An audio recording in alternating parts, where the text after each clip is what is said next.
Hi friends, Anjaneya tech അക്കാഡമീസിന്റെ ഓൺലൈൻ ചാനലിലേക്ക് ഏവർക്കും സ്വാഗതം. My name is Vishnuji Ranjith. ഇന്ന് നമ്മൾ നോക്കാൻ വേണ്ടി പോകുന്നത് യുനെസ്കോയുടെ ലോക പൈതൃക പട്ടികയിൽ വേൾഡ് ഹെറിറ്റേജ് സൈറ്റിൽ 2025 കാലയളവ് വരെ ഇടം നേടിയിട്ടുള്ള ഇന്ത്യയിൽ നിന്നുള്ള 44 സൈറ്റുകളാണ്.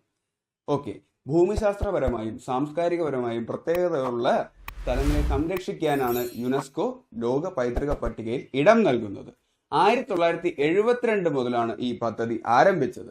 ഓക്കെ, ഇന്ത്യയിൽ നിന്നുമുള്ള സ്ഥലങ്ങൾ ആദ്യമായി ഈ ലിസ്റ്റിൽ ഉൾപ്പെടുന്നത് 1983 മുതലാണ്. അന്ന് തൊട്ട് 2025 വരെയുള്ള 44 കേന്ദ്രങ്ങളും നമുക്ക് കോഡിലൂടെ കണക്ട് ചെയ്യാനായിട്ട് നോക്കാം. അതിനു മുന്നേ ആയിട്ട് UN-ൽ നിന്നും ഈ 44 സ്ഥലങ്ങളിൽ 36 സ്ഥലങ്ങൾ കൾച്ചറൽ ആയിട്ടുള്ള സ്ഥലങ്ങളാണ് ഇന്ത്യയിൽ നിന്നും ഇടം നേടിയിട്ടുള്ളത്. ഓക്കെ, പിന്നെ 7 നാച്ചുറൽ ആയിട്ട് പ്രകൃതിദത്തമായിട്ട് പ്രത്യേകതയുള്ള സ്ഥലങ്ങൾ, 36 സ്ഥലങ്ങൾ എന്ന് പറഞ്ഞാൽ സാംസ്കാരികമായും പൈതൃകമായും പ്രത്യേകതയുള്ള സ്ഥലങ്ങൾ. 1 മിക്സ്ഡ് ആണ്, പ്രകൃതിദത്തമായും സാംസ്കാരികമായും രണ്ടുമായിട്ടും മിക്സ്ഡ് ആയിട്ടുള്ള സ്ഥലം കാഞ്ചൻജംഗ സിക്കിമിലുള്ള. ഓക്കെ, അത് മാത്രം മിക്സ്ഡ് ആണ്. അപ്പൊ നമുക്ക് ആദ്യം ഈ 36 കൾച്ചറൽ സ്ഥലങ്ങൾ കോഡിലൂടെ കണക്ട് ചെയ്യാം. ഓക്കെ അല്ലേ? അപ്പോൾ നമുക്ക് നോക്കാം. ക്ലാസ്സിലേക്ക് കടക്കുന്നതിന് മുന്നേ ആയിട്ട് ഞങ്ങൾ ചെയ്യുന്ന ക്ലാസ്സുകൾ നിങ്ങളിലേക്ക് റെഗുലറായിട്ട് എത്താനായിട്ട് ബെല്ലൈക്കൺ ക്ലിക്ക് ചെയ്യുക. ഞങ്ങളുടെ ക്ലാസ്സുകൾ നിങ്ങൾക്ക് ഇഷ്ടമാവുകയാണെന്നുണ്ടെങ്കിൽ ലൈക്ക് ചെയ്യൂ, സബ്സ്ക്രൈബ് ചെയ്യൂ, ഷെയർ ചെയ്യൂ. ഓക്കെ, അപ്പോൾ ക്ലാസ്സിലേക്ക് കിടക്കാം. യുനെസ്കോ ആരംഭിക്കുന്നത് 1945-ലാണ്. 1945 എന്ന് പറയുമ്പോൾ UN ആരംഭിച്ച അതേ വർഷം. UN ആരംഭിക്കുന്നത് 1945 ഒക്ടോബർ 24-ലാണ്. എന്നാൽ അതിന്റെ തൊട്ടടുത്ത മാസം 1945 നവംബർ 16-നാണ് യുനെസ്കോ ആരംഭിക്കുന്നത്. United Nation Education Scientifical and Cultural Organization ലോകത്തുടനീളമുള്ള സമാധാനവും സുസ്ഥിര വികസനവും വിദ്യാഭ്യാസത്തിലൂടെയും സാംസ്കാരികപരമായും സയന്റിഫിക്കലായുള്ള ആശയവിനിമയത്തിലൂടെ കെട്ടിപ്പടുക്കുക എന്ന ലക്ഷ്യത്തോടുകൂടി UN ആരംഭിച്ച UNന്റെ ഏജൻസി യുനെസ്കോ. ഓക്കെ, യുനെസ്കോയെ കുറിച്ച് പറയുകയാണെന്നുണ്ടെങ്കിൽ നമ്മൾ പറഞ്ഞു education, scientifical, cultural. Yes, education. അപ്പോൾ യുനെസ്കോയുടെ ആസ്ഥാനം പാരീസിലാണ്. പാരീസ് വിദ്യാഭ്യാസത്തിന് വളരെ ഫേമസ് ആയിട്ടുള്ള സ്ഥലമാണ്.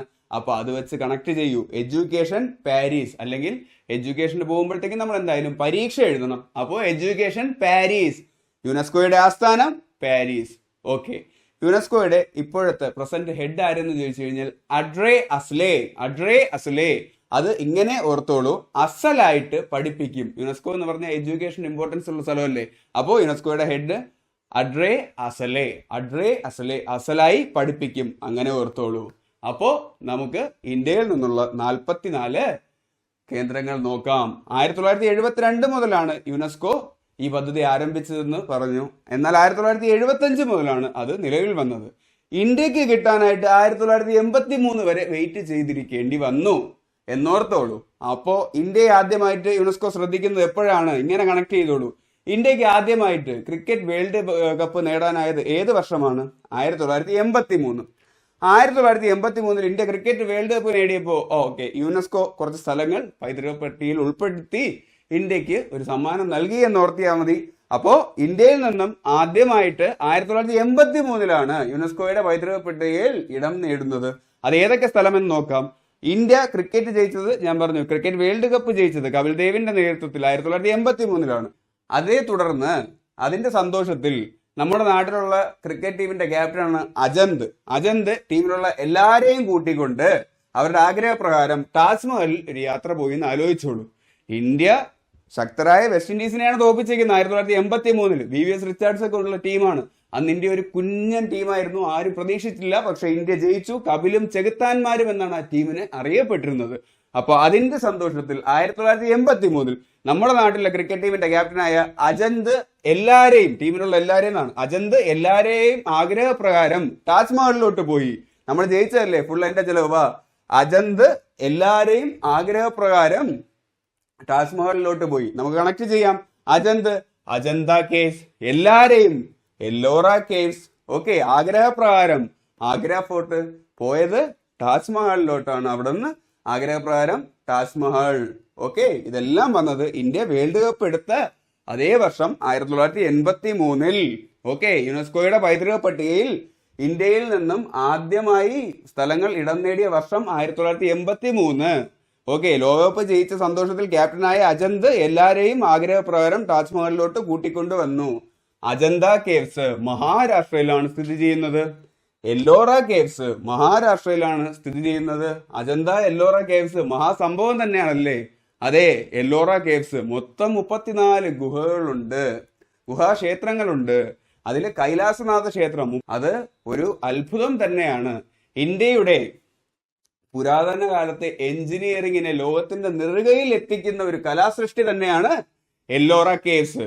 അതായത് ഒരു മലയുടെ മുകളിൽ നിന്നും ഓക്കെ തുരന്ന് ഒരു ക്ഷേത്രം ഉണ്ടാക്കിയിരിക്കുകയാണ്. ഏകദേശം 4 ലക്ഷം ടൺ പാറക്കല്ലുകൾ അവിടുന്ന് തുറന്ന് എടുത്ത് മാറ്റിയിട്ടുണ്ട് എന്നാണ് പറയുന്നത്. പക്ഷെ അതിന്റെ ഒരു പൊടി പോലും ചരിത്രകാർക്ക് കണ്ടെത്താനും പറ്റിയിട്ടില്ല. മഹാ അത്ഭുതമാണ്. എല്ലോറ കേവ്സ്, കൈലാസനാഥ ക്ഷേത്രം പണി കഴിപ്പിച്ചത് കൃഷ്ണ 1. ഓക്കെ, അപ്പോ Ajanta Ellora caves Maharashtra. Okay, Agra fort Uttar Pradesh. Agra fort Uttar Pradesh. ഉത്തരത്തിലോട്ട് പോകണമെന്നായിരുന്നു ഇവരുടെ ആഗ്രഹം. പോയി എവിടെ? താജ്മഹലില് ഉത്തർപ്രദേശാണ്. അപ്പൊ 1983 കണക്ട് ആയേ. ഈ ഒറ്റ വർഷം കൊണ്ട് അവരുടെ ട്രിപ്പ് നിന്നില്ല, അവരുടെ ആഗ്രഹം തീർന്നില്ല. ഓക്കെ, നമുക്കിനി അടുത്ത വർഷം ഇന്ത്യ ജയിച്ചല്ലേ, അതിന്റെ പേരില് മറ്റൊരു യാത്രയും കൂടെ പോകണം. ഇപ്രാവശ്യം പോകുന്നത് കുറച്ച് ഭക്തി യാത്രയാണ്. 83 താജ്മഹൽ വരെ പോയിട്ട് വന്നു. അടുത്ത വർഷം പറയുന്നത് പറഞ്ഞു കഴിഞ്ഞാൽ ഒന്ന് സൂര്യക്ഷേത്രത്തിൽ പോയി ബലിയിടണം. അങ്ങനെ അജന്ത് കൂട്ടരും കൂടെ തീരുമാനിച്ചു. 1984 ഓക്കെ, സൂര്യക്ഷേത്രത്തിൽ പോയി ബലിയിടാൻ തീരുമാനിച്ചു. സൂര്യക്ഷേത്രം, sun temple Konark, Odisha. Okay, ബലിയിടാൻ തീരുമാനിച്ചു. Mahabalipuram, group of monument at Mahabalipuram, Tamil Nadu. Group of monuments at Mahabalipuram, Tamil Nadu. Okay അല്ലേ? എങ്കിൽ അത് കഴിഞ്ഞിട്ട് തൊട്ടടുത്ത വർഷം യുനെസ്കോ ആർക്കും കൊടുത്തില്ല. എവരുടെ ഈ 2 ട്രിപ്പ് പ്ലാനും കഴിഞ്ഞിട്ട് ഇത്രയും സ്ഥലത്തിന് കൊടുത്തു എന്ന് ആലോചിച്ചോളൂ. അത് കഴിഞ്ഞ് ഒരു വർഷം ഇന്ത്യ അങ്ങ് വെറുതെ വിട്ടു. ഓക്കെ, ഇത് കഴിഞ്ഞതിന് ശേഷം അടുത്ത് സാംസ്കാരികമായും പൈതൃകമായും പ്രത്യേകത ഉള്ള സ്ഥലങ്ങളിൽ നിന്നും ഇന്ത്യയിൽ നിന്നും ഉൾപ്പെട്ടിട്ടുള്ളത് 1986 83, 84 ലഭിച്ചു. അത് കഴിഞ്ഞ് ഒരു വർഷം ഗ്യാപ്പ് 85 സാംസ്കാരികമായും പൈതൃകപരമായും പ്രത്യേകത ഉള്ള സ്ഥലങ്ങളുടെ കൂട്ടത്തിൽ ഇന്ത്യയിൽ നിന്നും ഒന്നും യുനെസ്കോ ഉൾപ്പെടുത്തിയിട്ടില്ല. അടുത്തുൾപ്പെടുത്തുന്നത് 86, 87 കാലഘട്ടത്തിലാണ്. 83, 84, 85 വിട്ടു. അടുത്ത് 86, 87. അതിൽ 86 ഇന്ത്യയിൽ നിന്നും ഉൾപ്പെട്ടിട്ടുള്ള സ്ഥലങ്ങൾ നമുക്ക് കോഡ് രൂപേണ ഇങ്ങനെ ഓർക്കാം. മുക്രിപ്പോക്കർ തെയ്യം എന്ന് കേട്ടിട്ടുണ്ടോ? കേരളത്തിന്റെ വടക്കോട്ടൊക്കെ വളരെ ഫേമസ് ആണ്. ഓക്കെ, ഞാൻ യൂട്യൂബിൽ കണ്ടതാണ്. ഓക്കെ, അത് മുസ്ലിം റിലീജിയനുമായിട്ട് കണക്ട് അല്ലേ? ഹിന്ദു കൾച്ചറിന്റെ ഭാഗമാണ് തെയ്യമെങ്കിലും മുക്രിപ്പോക്കർ മുസ്ലിം റിലീജിയനുമായിട്ട് കണക്ട് ഉള്ളതാണെന്ന് ഓർത്തോളൂ. അപ്പോ അത് വെച്ചിട്ട് 1986 2 യാത്ര പോയത് വെച്ചിട്ടാണ് ഞാൻ ഇത് കണക്ട് ചെയ്യുന്നത്. 1986 കന്നഡക്കാരൻ തമ്പി ഗോവയ്ക്ക് പോയതും ഓക്കെ, അതേ വർഷം ഫത്തേപൂരിലുള്ള ഒരു മുക്രി ഹജ്ജിന് പോയതും വെച്ചിട്ടാണ് കണക്ട് ചെയ്യുന്നത്. ഈ സ്ഥലങ്ങൾക്കാണ് യുനെസ്കോ 1986 നൽകിയതെന്ന് ആലോചിച്ചോളൂ. 1986 കന്നഡക്കാരനായിട്ടുള്ള ഒരു കന്നഡക്കാരൻ തമ്പി ഗോവയിലുള്ള ചർച്ചിൽ പോയി എന്ന് പറഞ്ഞിട്ടാണ് നാട്ടിൽ നിന്ന് ഇറങ്ങിയത്. കള്ളത്തമ്പി ചർച്ചിലൊന്നും അല്ല പോയത്, ഗോവ ഇറങ്ങാൻ പോയതാ കള്ളൻ. 1986 കന്നഡക്കാരൻ തമ്പി ഗോവയ്ക്ക് പോയി. അതേ 1986 ഫത്തേപൂരിലുള്ള ഒരു മുക്രി ഓക്കെ ഹജ്ജിനും പോയി. നമുക്ക് കണക്ട് ചെയ്യാം. അപ്പൊ 1986 ഇടം നേടിയ സ്ഥലങ്ങൾ കന്നഡക്കാരനായിട്ടുള്ള തമ്പി എന്ന് പറഞ്ഞാൽ കന്നഡയിലുള്ള ഹംപിയാണ്. കൃഷ്ണദേവരായർ അല്ലേ, അദ്ദേഹം പണി കഴിപ്പിച്ച ഹംപി. കർണാടകയിലാണ്. ഓക്കെ, കർണാടകയിലാണ് ഹംപി.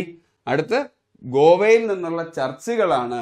ഗോവയിൽ നിന്നുള്ള church and convents of Goa. 1986. അതേ വർഷം തന്നെയാണ് ഫത്തേപൂർ സിക്രി. അതാണ് ഫത്തേപൂരിൽ നിന്നുള്ള മുക്രി എന്ന് പറഞ്ഞത്. ഫത്തേപൂർ സിക്രി ഉത്തർപ്രദേശ് ആണ്. ഇത് പണി കഴിപ്പിച്ചത് ആരാണ്? മഹാനായ അക്ബർ ചക്രവർത്തിയാണ്. ഓക്കെ, അക്ബർ ചക്രവർത്തി ഗുജറാത്തിയൻസിന് എതിരെയുള്ള യുദ്ധം ജയിക്കുമ്പോഴത്തേക്കും ഈ ഫത്തേപൂർ സിക്രിയിൽ ഫേമസ് ആയിട്ടുള്ളൊരു കവാടം കെട്ടും. അതാണ് ബുലന്ദ് ദർവാസ. ഇതാണ് ഫത്തേപൂർ സിക്രി. അതിന്റെ കവാടമാണ് ബുലന്ദ് ദർവാസ. ഓക്കെ, ബുലന്ദ് ദർവാസ ഇതാ നോക്കിക്കോളൂ. അപ്പോ ഫത്തേപൂർ സിക്രിയുടെ കവാടം ബുലന്ദ് ദർവാസ. പണി കഴിപ്പിച്ചത് അക്ബർ ചക്രവർത്തി. ഓക്കെ, സിക്രി മുക്രി എങ്ങോട്ട് പോയി എന്നാണ് പറഞ്ഞത്? ഹജ്ജിന് പോയി. ഹജ്ജ് കജ്ജ് എന്ന് ഓർത്തോളൂ. ഖജുരാഹോ, ഖജുരാഹോ, ഹജ്ജ് ഖജ്ജ്, Khajuraho. Khajuraho group of monuments, Maharashtra. അപ്പൊ നമുക്ക് അടുത്തതിലോട്ട് നോക്കാം. അടുത്ത് 1987 ഇടം നേടിയെന്ന് പറഞ്ഞു കഴിഞ്ഞാൽ യുനെസ്കോ നോക്കിയപ്പോഴത്തേക്കും കുറച്ച് പേര് ചുള കൊടുത്ത് പട്ട് വാങ്ങി ഒരു ആനയെ മൂടിക്കുക. ഓക്കെ, അങ്ങനെ കണക്ട് ചെയ്തോളൂ. 1987 യുനെസ്കോ ഇനി ആർക്ക് കൊടുക്കാൻ നോക്കിയപ്പോഴത്തേക്കും ഒരു സംഭവം നടക്കുന്നുണ്ട്. കുറച്ചുപേര് ചുള കൊടുത്ത് പട്ട് മേടിച്ച് ആനയെ പുതപ്പിക്കുക. ഈ ബാഹുബലി സിനിമയിലൊക്കെ ആന ഈ പട്ടൊക്കെ ഇട്ടിട്ടല്ലേ നിൽക്കുന്നത്, അതുപോലെ. അല്ലെങ്കിൽ സർക്കസ് ഓർത്താലും മതി. 1987 കുറച്ചുപേര് ചുള കൊടുത്ത് പട്ട് വാങ്ങി ആനക്കിട്ടു. ഓക്കെ, ഒന്നുമില്ല. ചോള ടെമ്പിൾസ്, ചുള കൊടുത്തു എന്നല്ലേ, ചോള ടെമ്പിൾസ് തമിഴ്നാട്. ഓക്കെ, പട്ട് വാങ്ങി പട്ടടയ്ക്കൽ കർണാടക. ഓക്കെ, ആനക്കിട്ടു Elephanta caves Maharashtra. Elephanta caves Maharashtra. Elephanta caves Maharashtra. 1987 കൊടുത്ത സ്ഥലങ്ങൾ ആയിട്ടുണ്ട്. ചുള കൊടുത്ത് പട്ട് മേടിച്ച് ആനക്കിട്ടു. Chola temples Tamil Nadu, Pattadakal Karnataka, Elephanta caves Maharashtra. മഹാരാഷ്ട്ര എന്നുള്ള എത്രാമത്തെ സ്ഥലമാണ് എന്ന് നോക്കണം. അജന്ത എല്ലോറ ഉണ്ടായിരുന്നു, ഖജുരാഹോ ഉണ്ടായിരുന്നു, Elephanta caves. Okay, Ajanth എല്ലോരുമ്പോഴത്തേക്കും elephant കരഞ്ഞു എന്ന് ആലോചിച്ചോളൂ. മഹാരാഷ്ട്ര ഇത്രയും സ്ഥലങ്ങൾ മഹാരാഷ്ട്ര എന്തായി 87 വരെ നോക്കിയപ്പോഴത്തേക്കും ഉൾപ്പെട്ടിട്ടുണ്ട്. അപ്പൊ നമുക്കിനി അടുത്ത് നോക്കാം. അടുത്തൊന്നുമില്ല. 87 ശേഷം വീണ്ടും ഒരു വർഷം ഗ്യാപ്പ് വന്നു. 83, 84. ഓക്കെ, കൾച്ചറൽ സൈറ്റ്സിന്റെ കാര്യമാണ് പറയുന്നത്. പിന്നെ 85 ഗ്യാപ്പ് വന്നു. അടുത്ത് 86, 87. പിന്നെ വീണ്ടും ഒരു വർഷം ഗ്യാപ്പ് വന്നു. പിന്നെ അടുത്ത് 88 കഴിഞ്ഞിട്ട് 89 എന്ന് പറഞ്ഞു കഴിഞ്ഞാൽ നമ്മുടെ വോട്ടവകാശം 21 നിന്നും 18 കുറച്ച് വർഷമാണ്. 1989. ഓക്കെ, അതിന്റെ സന്തോഷത്തിൽ കുറച്ച് പിള്ളേര് സജ്ജിയിൽ മദ്യം വാങ്ങി കുടിച്ച ഒരു സ്ഥലത്ത് നിന്ന് കുടിച്ചു. അത് കണ്ടപ്പോഴത്തേക്കും യുനെസ്കോ പറഞ്ഞു, ഇവന്മാർ ആഘോഷിക്കില്ല, അപ്പൊ ആ സ്ഥലത്തിന് കൊടുത്തേരെ. അങ്ങനെ ചുമ്മാ കണക്ട് ചെയ്ത് പഠിച്ചു. അതൊന്നുമല്ല. സഞ്ജിയിൽ എന്ന് പറഞ്ഞു കഴിഞ്ഞാൽ മധ്യപ്രദേശിലുള്ള സാഞ്ചി ബുദ്ധിസ്റ്റ് കേന്ദ്രമാണ്. സാഞ്ചി. ഓക്കെ, കോഡിന് വേണ്ടി പറയുന്നതാണ്. അപ്പൊ 1989 വോട്ടവകാശം 21 നിന്നും 18 കുറച്ചു. അപ്പോൾ അതിനോടൊപ്പം വന്നിട്ട് ഇതിന്റെ ആഘോഷത്തിന് കുറച്ച് പിള്ളേര് വന്ന് സജ്ജിയിൽ മദ്യം മേടിച്ച് കുടിച്ചു. അത് കണ്ട യുനെസ്കോ സാഞ്ചി മധ്യപ്രദേശ്. ഓക്കെ ആണല്ലോ. അപ്പൊ അടുത്ത് ഈ 80s ഇത്രയും വർഷങ്ങളിൽ നിന്നാണ് കൾച്ചറൽ പരമായിട്ട് യുനെസ്കോയുടെ ലിസ്റ്റിൽ ഇന്ത്യയിൽ നിന്നും ഉൾപ്പെട്ടിട്ടുള്ളത്. ഓക്കെ, അടുത്ത് നമുക്ക് 90s 93 അടുത്തിനി നോക്കാനുള്ളത്. 93 ഹ്യൂമൻ റൈറ്റ്സ് കമ്മീഷൻ നിലവിൽ വന്ന വർഷം. മനു അല്ലേ, ദേശീയ വനിതാ കമ്മീഷൻ 1992. മനുഷ്യാവകാശ കമ്മീഷൻ വരുന്ന 1993. ആ മനു എന്ന് പറഞ്ഞാൽ ഹ്യൂമൻ അല്ലേ, human rights commission. 1993 human rights commission വന്ന അതേ വർഷം യുനെസ്കോ ഹ്യൂമയൂൺ ടോംബിനും കൊടുത്തു. ഓക്കെ, ഹ്യൂമയൂൺ ടോം അദ്ദേഹത്തിന്റെ പാലസിലെ ലൈബ്രറിയിൽ നിന്നും പടിക്കെട്ടിൽ നിന്നും തെന്നി വീണ് കുത്തനെ വീണാണ് അദ്ദേഹം മരിക്കുന്നത്. അപ്പോ കുത്തനെ വീണ് മരിച്ചു. അപ്പൊ ഹ്യൂമയൂൺ കുത്തനെ വീണല്ലേ മരിച്ചത്. അതേ വർഷം തന്നെ കുത്തബ് മിനാറും ഉൾപ്പെട്ടിട്ടുണ്ട് എന്ന് ആലോചിച്ചോളൂ. ഹ്യൂമൻ റൈറ്റ്സ് കമ്മീഷൻ നിലവിൽ വന്നത് 1993. അതേ വർഷം യുനെസ്കോയുടെ പൈതൃക പട്ടികയിൽ കൾച്ചറൽ ലിസ്റ്റിൽ ഇന്ത്യയിൽ നിന്നും കയറിയിട്ടുള്ളത് ഹ്യൂമൻ റൈറ്റ്സ്, അതുപോലെ ഹ്യൂമയൂൺ ടോം. അദ്ദേഹം കുത്തനെ വീണാണ് മരിച്ചത് ലൈബ്രറിയിൽ നിന്നും. അപ്പോ കുത്തബ് മിനാർ ന്യൂഡൽഹി. ഹ്യൂമയൂൺ ടോം എവിടെയെന്ന് വെച്ച് കഴിഞ്ഞാലും ഡൽഹിയാണ്. കുത്തബ് മിനാർ ഡൽഹിയാണ്. ഓക്കെ അല്ലേ? ഇത് കഴിഞ്ഞതിന് ശേഷം പിന്നെ 1999 ഉള്ളൂ. 99 ഒരു മിലിറ്ററിക്കാരൻ അദ്ദേഹത്തിന്റെ ഒരു ഡാർലിംഗുമായി ഒരു ട്രിപ്പിന് പോയൊരു കഥയാണുള്ളത്. 1999 കാർഗിൽ യുദ്ധം നടന്ന വർഷം. 1999 ജൂലൈ 26 യുദ്ധം അവസാനിക്കും. കാർഗിൽ യുദ്ധത്തിന്റെ വിജയ ദിവസം അന്നാണ്, ജൂലൈ 26 അല്ലേ? അപ്പൊ 1999 യുദ്ധമൊക്കെ അവസാനിപ്പിച്ച് ഇന്ത്യയെ ജയിപ്പിച്ചിട്ട് അല്ലേ മിലിറ്ററിക്കാരനായിട്ടുള്ള ഗിരി ഡാർലിംഗിന്റെ പേരെന്ന് പറഞ്ഞാൽ സിംനയ്ക്കൊപ്പം കലക്കൻ യാത്ര പോയി, അതും ട്രെയിനിൽ. അത് ഇന്ന് ഇന്ത്യൻ റെയിൽവേയുടെ വളരെ പ്രത്യേകത ഉള്ള 3 റെയിൽവേ ആണ് ഈ ഭാഗത്ത് ഉൾപ്പെട്ടിട്ടുള്ളത്. മൗണ്ടെയിൻ റെയിൽവേ ആണ് ഇതെല്ലാം. ഒന്ന് മിലിറ്ററിക്കാരനായ ഗിരി, നമ്മുടെ നീലഗിരി മൗണ്ടെയിൻ റെയിൽവേ. ഊട്ടിയിലോട്ട് പോകുന്ന മേട്ടുപ്പാളയം ടു ഊട്ടിയാണ് നീലഗിരി മൗണ്ടെയിൻ റെയിൽവേ. ഏറ്റവും കുറഞ്ഞ വേഗതയിൽ ഓടുന്ന ട്രെയിന് അവിടെയാണ്. 42 കിലോമീറ്റർ പെർ അവർ ആണെന്ന് തോന്നുന്നു വേഗത. ഏറ്റവും കുറഞ്ഞ വേഗതയിൽ സഞ്ചരിക്കുന്നതാണ് മീറ്റർ ഗേജ് ആണ് അവിടെ. അടുത്ത് ഗിരി പോയതെന്ന് പറഞ്ഞ മിലിറ്ററിക്കാരനായ ഗിരി ഡാർലിംഗ് ആയ Darjeeling Himalayan railway West Bengal. Okay, അത് നാരോ ഗേജ് ആണ്. Darjeeling Himalayan railway West Bengal. റെയിൽവേയെ കുറിച്ചിട്ടുള്ള ഭാഗം വരുമ്പോൾ നമുക്ക് ഇതെല്ലാം ഡീറ്റെയിൽഡ് ആയിട്ട് തന്നെ നോക്കാം. ഇപ്പൊ ഇത്രയും ആലോചിച്ചോളൂ. മിലിറ്ററിക്കാരനായിട്ടുള്ള ഗിരി നീലഗിരി, ഡാർലിംഗുമായിട്ടാണ് പോയത്, ഡാർജിലിംഗ് വെസ്റ്റ് ബംഗാൾ. അടുത്ത് പോകുന്നത് കാമുകിയായിട്ടുള്ള ഡാർലിംഗ് ആയ സിംനയ്ക്കൊപ്പം കലക്കൻ ട്രിപ്പാണ്. അതായത് സിംന എന്ന് പറഞ്ഞു കഴിഞ്ഞാൽ ഷിംല കലക്കൻ ട്രിപ്പ്, കാൽക്ക, സിംല കാൽക്ക 1999 പോയത് മിലിറ്ററിക്കാരൻ ഗിരി. എന്തുകൊണ്ട്? കാർഗിൽ ജയിച്ച അതേ വർഷം 1999 യാത്ര പോകുന്നത്. അപ്പോൾ 99 ഇന്ത്യയിൽ നിന്നും ഇടം നേടിയിട്ടുള്ളത് മിലിറ്ററിക്കാരനുള്ള ഗിരിയാണ്.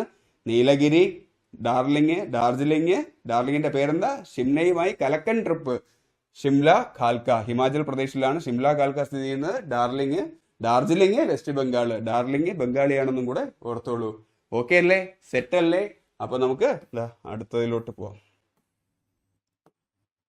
ഓക്കെ, കാർഗിൽ യുദ്ധം നടന്ന വർഷം, യുദ്ധം ഇന്ത്യ ജയിച്ച വർഷം 1999 കഴിഞ്ഞ് അടുത്ത് യുനെസ്കോ ഇന്ത്യയിലുള്ള സ്ഥലങ്ങൾ ഉൾപ്പെടുത്തുന്നത്, കൾച്ചറൽ ആയിട്ടുള്ള സ്ഥലങ്ങൾ ഉൾപ്പെടുത്തുന്നത് 2002 2002 ഞാൻ ഇങ്ങനെ കണക്ട് ചെയ്തേക്കുന്നത്. 2001 ഡിസംബർ മാസത്തിലാണ് ഇന്ത്യയുടെ പാർലമെന്റിൽ അറ്റാക്ക് നടക്കുന്നത്. ഓക്കെ, ഈ അറ്റാക്ക് നടന്ന് കലിപ്പിലിരിക്കുമ്പോഴത്തേക്കും ഇന്ത്യ ഒന്ന് ശമിപ്പിക്കാൻ വേണ്ടിയിട്ട്, അത് കഴിഞ്ഞിട്ട് കുറച്ച് നാളുകൾക്ക് ശേഷം 2002 തൊട്ടടുത്ത വർഷം 2001 ഡിസംബറിൽ നിന്നും 2002 വലിയ ദൂരമില്ലല്ലോ. അപ്പൊ 2002 ഉടനെ തന്നെ ശ്രീബുദ്ധന് ബോധോദയം ലയിച്ച ബോധ്ഗയ യുനെസ്കോ ഉൾപ്പെടുത്തി. എന്നിട്ട് ഇന്ത്യക്കാരോട് പറഞ്ഞു, നിങ്ങൾ പ്രശ്നത്തിനൊന്നും പോരുത്, ബോധ്ഗയ നമ്മൾ ഉൾപ്പെടുത്തിയിട്ടുണ്ട്. ശ്രീബുദ്ധന് ബോധോദയം ലഭിച്ചത് ഇന്ത്യക്കാർക്ക് സംഭവിച്ചതിൽ ഞങ്ങൾ വിഷമിക്കുന്നു. ഇത് കണ്ടിട്ടെങ്കിലും ഈ തെറ്റ് ചെയ്തവർക്ക് ബോധോദയം ഉണ്ടാവട്ടെ എന്ന് പറഞ്ഞ് 2001 പാർലമെന്റ് ആക്രമണം നടന്നത് 2001 ഡിസംബർ. അത് കഴിഞ്ഞ് കുറച്ച് ദിവസങ്ങൾ 2002 തൊട്ടടുത്ത വർഷം ഇന്ത്യയിലെ ബുദ്ധന് ബോധോദയം ലഭിച്ച മഹാബോധി ടെമ്പിള് ഉൾപ്പെടുത്തി. അങ്ങനെ 2002 നൽകി. 2003 ആയപ്പോഴത്തേക്കും തൊട്ടടുത്ത വർഷം 2002 ബുദ്ധനെങ്കിൽ 2003 ഭീമന് നൽകി എന്ന് ഓർത്തോളൂ. 2003 ഭീംഡേക്ക റോക്ക് ഷെൽട്ടർ, ഗുഹാചിത്രങ്ങൾക്കൊക്കെ വളരെ ഫേമസ് ആയിട്ട് ഇതാണ് ഭീംഡേക്ക, ഇതാണ് ബോധ്ഗയ, ബീഹാറിലാണ് ശ്രീബുദ്ധന് ബോധോദയം ലഭിച്ച സ്ഥലം. അപ്പൊ 2003 ഭീമന് നൽകിയെന്ന് ആലോചിച്ചോളൂ. Rock shelter Bhimbetka Madhya Pradesh. എങ്കിൽ 2004 2014 നൽകിയത് ഒരു രാജാവിനും റാണിക്കുമാണ് എന്നോർത്തോളൂ. 2004 14 10 വർഷത്തെ ഡിഫറൻസ്, രണ്ടിലും 4 ഉണ്ട്. 4 14 ഏത് രാജാവെന്ന് വെച്ചാൽ ഛത്രപതി ശിവജി മഹാരാജ് ടെർമിനസ്. ഛത്രപതി ശിവജി മഹാരാജാവിന്റെ പേരിലുള്ള ഛത്രപതി ശിവജി ടെർമിനസ് മഹാരാഷ്ട്രയിലാണ്. 2014 റാണി ആയിരുന്നു വെച്ചാൽ റാണി കി വാവ് ഗുജറാത്ത്. റാണി കി വാവ് ഗുജറാത്ത്. സെറ്റല്ലേ? ഓക്കെ, അത് കഴിഞ്ഞിട്ട് 2007 പിന്നെ കൊടുത്തൊന്നുമില്ല. 2007 അടുത്ത് ഉൾപ്പെടുത്തിയിട്ടുള്ളത്. 2007 ആയപ്പോഴത്തേക്കും റെഡ് ഫോർട്ട് കോംപ്ലക്സ് ആണ് ഉൾപ്പെടുത്തിയത് ഡൽഹിയിൽ. എന്തുകൊണ്ടെന്ന് പറഞ്ഞാൽ 2007 ഇന്ത്യ ആദ്യമായി T20 വേൾഡ് കപ്പ് ജയിക്കുന്നത്. വേൾഡ് കപ്പ് ജയിക്കുമ്പോൾ സ്വാഭാവികമായിട്ടും ഇന്ത്യയുടെ ക്യാപിറ്റൽ ആയിട്ടുള്ള റെഡ് ഫോർട്ടിൽ കൊടി ഉയർത്തുമല്ലോ. ഈ കൊടി ഉയർത്തി ആഘോഷമൊക്കെ കണ്ടപ്പോൾ യുനെസ്കോ പറഞ്ഞു, T20 വേൾഡ് കപ്പും ജയിച്ചോ, അവിടെ കൊടി ഉയർത്തില്ലോ, റെഡ് ഫോർട്ടിൽ കൊടുക്ക്.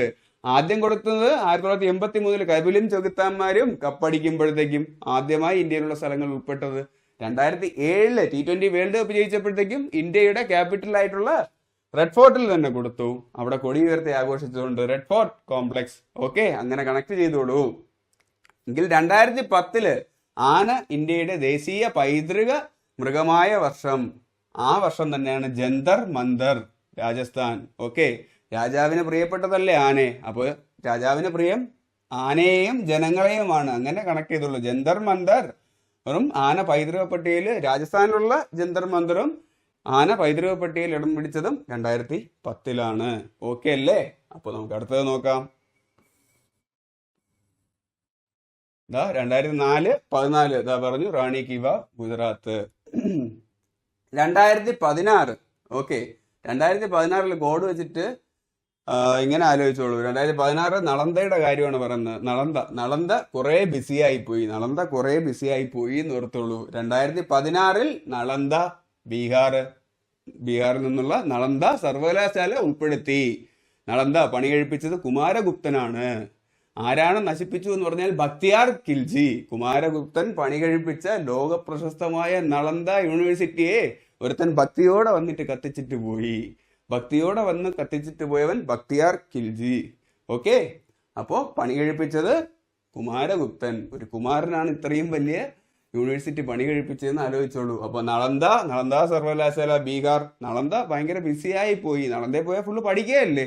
അതെ, കുറെ ബിസിയായി പോയി എന്ന് പറഞ്ഞാൽ ലേ കോർബൂസിയയുടെ ആർക്കിടെക്ചറൽ വർക്കാണ് ചണ്ഡീഗഡിൽ നിന്നുള്ളത് 2016. അതും നളന്ദയുമാണ് ഉൾപ്പെടുത്തിയിട്ടുള്ളത്. ഓക്കെ, 2017, 18, 19 അത് കഴിഞ്ഞിട്ട് തുടർച്ചയായിട്ടുള്ള 3 വർഷങ്ങൾ വീണ്ടും ലഭിക്കുകയാണ്. 17, 18, 19. ഇങ്ങനെ ആലോചിച്ചോളൂ. അഹമ്മദ് വിക്ടറി നേടിയപ്പോൾ ജയ് വിളിച്ചു. 2017, 18, 19. ഓക്കെ, അഹമ്മദാബാദ് 18 വിക്ടറി നേടിയപ്പോൾ Victorian Gothic and art deco ensembles. Okay, Victorian Gothic and art deco ensembles. അപ്പോ 2017 അഹമ്മദ്, 2018 വിക്ടോറിയൻ. ഓക്കെ, ഇതാ നോക്കിയ മുംബൈ മഹാരാഷ്ട്രയാണ്. അടുത്ത് 2019 ജയ് വിളിച്ചു എന്നാണ്, ജയ്പൂർ സിറ്റി രാജസ്ഥാൻ. ഓക്കെ അല്ലേ? അഹമ്മദ് വിക്ടറി നേടിയപ്പോ ജയ് വിളിച്ചു.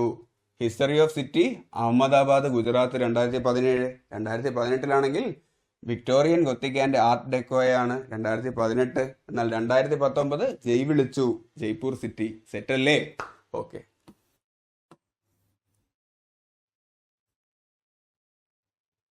അടുത്ത് 2021 കോവിഡൊക്കെ കഴിഞ്ഞ് നിൽക്കുന്ന സമയം.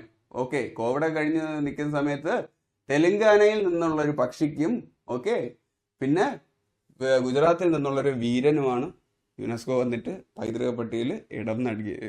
ആർക്കാ? കോവിഡൊക്കെ കഴിഞ്ഞ് നിന്നപ്പോഴത്തേക്കും ഗുജറാത്തിൽ നിന്നും ഇതിനെ അതിജീവിച്ച ഒരു വീരനും പിന്നെ തെലങ്കാനയിൽ നിന്നുള്ള കാക്ക, അവിടുത്തെ പക്ഷിയാണ്. തെലങ്കാനയിൽ നിന്നുള്ള കാക്കയ്ക്കും നിർത്തോളൂ. തെലങ്കാനയിൽ നിന്നുള്ള കാകതീയ രുദ്രേശ്വര രാമപ്പ ടെമ്പിൾ, കാകതീയ രുദ്രേശ്വര ടെമ്പിൾ 2021 തെലങ്കാനയിൽ നിന്നും ഇടം നേടി. ഇതാ നോക്കിയാൽ വാറങ്കൽ കോട്ടയൊക്കെ അവിടെയാണ്, വാറങ്കലിലൊക്കെ. Okay, Kakatiya Rudreshwara temple okay തെലങ്കാനയിലാണ്. അത് കഴിഞ്ഞിട്ട് അതേ വർഷം തന്നെ ഗുജറാത്തിൽ നിന്നുള്ള വീരനും കൊടുത്തു. ധോളവീര, ഗുജറാത്ത് ഹാരപ്പൻ സിറ്റിയാണ് ധോളവീര. ഓക്കെ, ധോളവീര. ഗുജറാത്തിൽ നിന്നുള്ള മറ്റൊരു ഹാരപ്പൻ സിറ്റിയാണ് ലോത്തൽ അല്ലേ, സമുദ്രവും പോർട്ടുമായിട്ടൊക്കെ ആയിട്ട് ബന്ധപ്പെട്ടത്. നമുക്ക് സിന്ധു നദിയുടെ സംസ്കാരമൊക്കെ പഠിക്കുമ്പോഴത്തേക്ക് അതൊക്കെ ഡീറ്റെയിൽ ആയിട്ട് നോക്കാം. ഓക്കെ അല്ലേ? അപ്പോൾ കാകതീയ രുദ്രേശ്വര ടെമ്പിൾ, തെലുങ്കിൽ നിന്നുള്ളൊരു കാക്കയ്ക്കും പിന്നെ ഗുജറാത്തിൽ നിന്നുള്ളൊരു വീരനും കോവിഡ് കഴിഞ്ഞപ്പോഴത്തേക്കും 2021 അതിനെ അതിജീവിച്ചുകൊണ്ട് അവാർഡ് നൽകിയെന്ന് ആലോചിച്ചാൽ മതി യുനെസ്കോ. അപ്പോൾ അത് കഴിഞ്ഞിട്ട് പിന്നെ ലഭിക്കുന്നത് ഞാൻ ഒരു വർഷത്തെ ഗ്യാപ്പിന് ശേഷം 2022 കിട്ടുന്നില്ല. പിന്നെ അതിനുശേഷം 2023 യുനെസ്കോയുടെ സാംസ്കാരികവും പൈതൃകവുമായിട്ട് പ്രത്യേകതകളുള്ള ഇടങ്ങളുടെ ലിസ്റ്റിൽ അടുത്ത് ഇന്ത്യയിൽ നിന്നുള്ള സ്ഥലങ്ങൾ ഇടം നേടുന്നത്. അത് കൃത്യമായിട്ട് 2023, 24, 25 ഈ 3 വർഷവും തുടർച്ചയായിട്ട് അതിൽ ഇടം നേടുന്നുണ്ട്. അത് നമുക്ക് ഏതൊക്കെയെന്ന് നോക്കാം. അതിനു മുന്നേ 2023ഉം 24ഉം ഇങ്ങനെ ഓർത്തോളൂ. ഓക്കെ, 2023 ലഭിച്ചത് ഒരു സാല ശാന്തിക്കും 2024 ലഭിച്ചത് അഹത്തുള്ള സാമിനുമാണെന്നും ഓർത്തോളൂ. യെസ്, 2023 സാല എന്ന് പറഞ്ഞു കഴിഞ്ഞാൽ ഹൊയ്സാലാസ് കർണാടക. ഓക്കെ, 2023 ലഭിച്ചത് സാല ശാന്തി എന്നല്ലേ, ശാന്തി നികേതൻ വെസ്റ്റ് ബംഗാൾ. രവീന്ദ്രനാഥ് ടാഗോർ ആരംഭിച്ചതാണ് അല്ലേ, ഇന്ത്യയിൽ നിന്നുള്ള ആദ്യത്തെ നോബൽ പ്രൈസ് വിന്നറായിട്ടുള്ള രവീന്ദ്രനാഥ ടാഗോർ. അദ്ദേഹത്തിന് നോബൽ കിട്ടുന്ന വർഷം 1913 അല്ലേ. അതെ, അദ്ദേഹം ശാന്തി നികേതൻ ആരംഭിച്ചത് 1901 എന്ന് തോന്നുന്നു. 1921 വിശ്വഭാരതിയായി മാറി അല്ലേ. അപ്പോ 2023 ആരൊക്കെ എന്ന് പറഞ്ഞു കഴിഞ്ഞാൽ സാല ശാന്തി. Yes, Hoysalas sacred ensembles of Hoysalas Karnataka, Santiniketan West Bengal. Set അല്ലേ? എങ്കിൽ 2024 നമുക്ക് നോക്കാം. 2024 അഹത്തുള്ള സാം എന്ന് പറഞ്ഞു, അഹത്തുള്ള സാമിന് വിളിച്ചു കൊടുത്തു. വാ, അതെ, Ahom dynasty, Moidams mound burial system, Ahom dynasty, Assam. Okay അല്ലേ? എങ്കിൽ 2025 നമുക്കറിയാം ഇന്ത്യയും പാകിസ്ഥാനും തമ്മിൽ വീണ്ടും യുദ്ധം നടന്നു. പഹൽഗാം അറ്റാക്കിൽ അവിടെയുള്ള ടൂറിസ്റ്റുകളെ ടെററിസ്റ്റ് ഉപദ്രവിച്ചതിന്റെ ഭാഗമായി ഇന്ത്യ പാകിസ്ഥാനിലെ ടെററിസ്റ്റ് ക്യാമ്പിൽ കയറി അറ്റാക്ക് ചെയ്യും. അതിന്റെ ഭാഗമായി ഇന്ത്യയും പാകിസ്ഥാനും തമ്മിൽ വീണ്ടും ഒരു ചെറിയ യുദ്ധം നടന്നു. നന്നായിട്ട് ഇന്ത്യ കൊടുക്കുകയും ചെയ്തിട്ടുണ്ട്. അതിന്റെ ഭാഗമായിട്ട് യുനെസ്കോ പറഞ്ഞു, നിങ്ങൾ ചെയ്ത വീരകൃത്യത്തിന് വീണ്ടും നിങ്ങൾ ഇനി പ്രശ്നത്തിലൊന്നും പോരുത്. നമ്മൾ മറാത്ത മിലിറ്ററി ലാൻഡ്സ്കേപ്പിനെ ഇപ്രാവശ്യം ഉൾപ്പെടുത്തിയിട്ടുണ്ട്. മിലിറ്ററി പരമായിട്ട് ചെറിയൊരു യുദ്ധമൊക്കെ നടന്നതല്ലേ, അതുകൊണ്ട് മറാത്ത മിലിറ്ററി ലാൻഡ്സ്കേപ്പിനെ ഇപ്രാവശ്യം 2025 വർഷത്തിൽ തന്നെ ഉൾപ്പെടുത്തിയിട്ടുണ്ട് എന്ന് പറഞ്ഞു. ഓക്കെ, ഇന്ത്യയിൽ നിന്നും സാംസ്കാരികമായിട്ടുള്ള പൈതൃക പട്ടികയിൽ UN നിന്നും ഇടം നേടിയിട്ടുള്ള 36 സ്ഥലങ്ങൾ നമ്മളിപ്പോൾ നോക്കി. ഇനി അടുത്ത് ജോഗ്രഫിക്കലി പ്രത്യേകതയുള്ള സ്ഥലങ്ങളുടെ ലിസ്റ്റിൽ ഇന്ത്യയിൽ നിന്നും ഉൾപ്പെട്ടിട്ടുള്ള സ്ഥലങ്ങളും വർഷങ്ങളും നോക്കാം. ഇനി നമ്മൾ നോക്കാൻ വേണ്ടി പോകുന്നത് ഇന്ത്യയിൽ നിന്നും ജോഗ്രഫിക്കലി പ്രത്യേകതയുള്ള യുനെസ്കോ ലിസ്റ്റിൽ ചേർക്കുന്ന സ്ഥലങ്ങളിൽ ഇന്ത്യയിൽ നിന്നും ഉൾപ്പെട്ടിട്ടുള്ള സ്ഥലങ്ങളാണ്. അതിൽ ആദ്യം ലഭിക്കുന്നത് 1985 തൊട്ടാണ്. ഓക്കെ, ജോഗ്രഫിക്കലി പ്രത്യേകതയുള്ള സ്ഥലങ്ങൾ, ഭൂമിശാസ്ത്രപരമായിട്ട് ഈ സ്ഥലങ്ങളിലെ സംരക്ഷിക്കേണ്ടതുണ്ട് എന്ന് യുനെസ്കോയ്ക്ക് ബോധ്യപ്പെടുന്ന സ്ഥലങ്ങളുടെ ലിസ്റ്റിൽ ഇന്ത്യയിൽ നിന്നും ഉൾപ്പെടുത്തിയിട്ടുള്ള സ്ഥലങ്ങളാണിത്.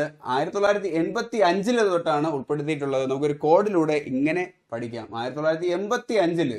ഓക്കെ, കാസിരംഗന്റെ മനസ്സിൽ ലഡ്ഡു പൊട്ടി. കിയോ എന്ന് പറഞ്ഞാണ് ഒരു ലഡ്ഡു പൊട്ടിയത്. അത് എന്തുകൊണ്ടാണെന്നും കൂടെ ഞാൻ പറഞ്ഞിട്ട് ഇതിലോട്ട് വരാം. സുന്ദരിയായ നന്ദാദേവിയെ അദ്ദേഹം ഉടനെ തന്നെ കാണാൻ പോകുന്നു. അതിനുള്ള പെർമിഷൻ കിട്ടി. അപ്പോൾ 1985 ഒരു ലെറ്റർ വന്നത് കാണാം. അല്ലെന്നുണ്ടെങ്കിൽ വിവരം അറിഞ്ഞത് അപ്പോഴേ അദ്ദേഹത്തിന് എന്താണ് കാസിരംഗന്റെ മനസ്സിൽ കിയോ എന്ന് പറഞ്ഞിട്ട് ലഡ്ഡു പൊട്ടുകയാണ് 1985. Yes, Kaziranga national park, Assam. ഒറ്റക്കൊമ്പൻ കാണ്ടാമൃഗങ്ങൾക്ക് ഫേമസ് ആയിട്ടുള്ള Kaziranga national park. Manas wildlife sanctuary, Assam. Manas wildlife sanctuary. Okay, Keoladeo national park, Rajasthan. കിയോ എന്ന് പറഞ്ഞിട്ടല്ലേ ലഡ്ഡു പൊട്ടിയത്. കാസിരംഗന്റെ മനസ്സിൽ കിയോ എന്ന് പറഞ്ഞ് ലഡ്ഡു പൊട്ടി. കണക്റ്റഡ് ആണല്ലോ. Kaziranga national park, Assam. അവിടെ ഒറ്റക്കൊമ്പൻ കാണ്ടാമൃഗങ്ങൾക്ക് നടക്കാനൊരു നാഷണൽ ഹൈവേ കൂടെ ഉണ്ട്. അത് 37 NH 37 കടന്നു പോകുന്നത് കാസിരംഗ, കാസി എസ്, അതിലൊരു എസ് ഉണ്ടല്ലോ, NH 37. ഈ ഒറ്റക്കൊമ്പൻ കാണ്ടാമൃഗങ്ങൾ NH 37 കടന്നു പോകുന്നതെന്നും കൂടെ ആലോചിച്ചോളൂ. അസം, കാസിരംഗന്റെ മനസ്സിൽ മനാസ്, അസം. ഓക്കെ, ലഡ്ഡു, കിയോ എന്ന് പറഞ്ഞിട്ട് കിയോ ലാഡിയോ നാഷണൽ പാർക്ക്, രാജസ്ഥാൻ. കണക്റ്റഡ് ആണ്. അതിന് പ്രകാരം അദ്ദേഹത്തിന് സുന്ദരിയായ